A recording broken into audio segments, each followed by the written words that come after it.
We wish to condemn with the strongest terms possible the recent demeaning and attack on our local leadership by one CS Kipchumba Murkomen. The remarks were so regrettable to an extent that we didn't know that the allocations are based on some sidelines and evening discussions.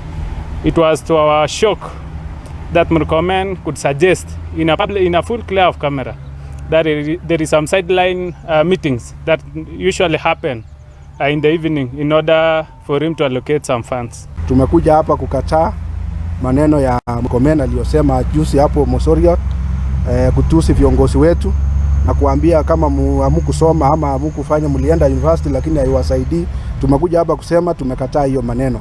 Tumekuja hapa kusema ya kwamba maendeleo atuombi, maendeleo tunapewa kama voters. Tulipiga kura na tulipiga mapema sana saa 12 na hatukujua tunaenda kuomba hatukujua tunaenda kuomba maendeleo ikuje Nandi. Tunajua tunapewa kama share ya Nandi. Kama share tulifika kura kwa sababu tulikuwa najua tunapata share yetu.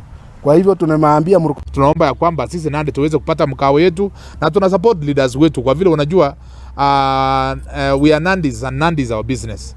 So kama kuna shida yoyote hapa Nandi lazima tuseme. Tusiweze pengine kupigwa kelele ama kujibu viongozi wetu kwa njia yenye sio sahihi.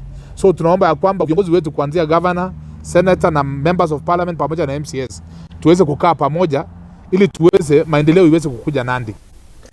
Haya, tutigane